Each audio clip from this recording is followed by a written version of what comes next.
Passons maintenant à la 12e partie du chapitre 1. Donc cette partie, on va voir les références de programmation et le système d'axes qui existent sur une MOCN. Donc premièrement, les axes qui existent sur cette machine sont les axes X, Y et Z qui forment un trièdre orthonormé direct. Dans l'axe Z est souvent celui de la broche.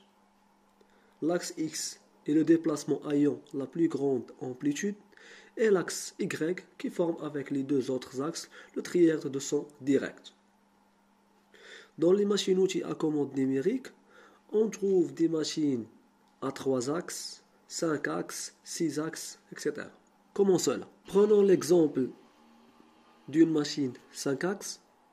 Donc le terme 5 axes se rapporte au nombre de directions dans lesquelles l'outil d'usinage peut se déplacer. Sur un centre d'usinage par exemple 5 axes, l'outil d'usinage se déplace sur les axes linéaires X, Y et Z et tourne sur les axes A et B pour approcher la pièce dans toutes les directions. En d'autres termes, vous pouvez traiter 5 côtés d'une pièce en une seule configuration.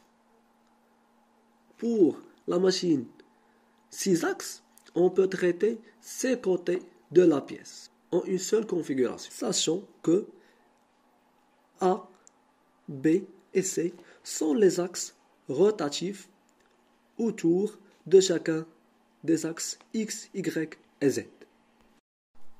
Prenons l'exemple de ces deux machines, soit une machine de tournage, soit une machine de fraisage. Commençons par le tour. Donc comme vous voyez ici, l'axe de la broche, c'est l'axe Z. Comme on avait dit, l'axe X, c'est l'axe de déplacement qui a la plus grande amplitude. Voilà. Pour la fraiseuse, toujours l'axe de la broche, c'est l'axe Z. Donc ici, on a une broche horizontale et ici une broche verticale. L'axe X, ici, dans cette vue, toujours la plus grande amplitude, et l'axe Y en formant le trièdre.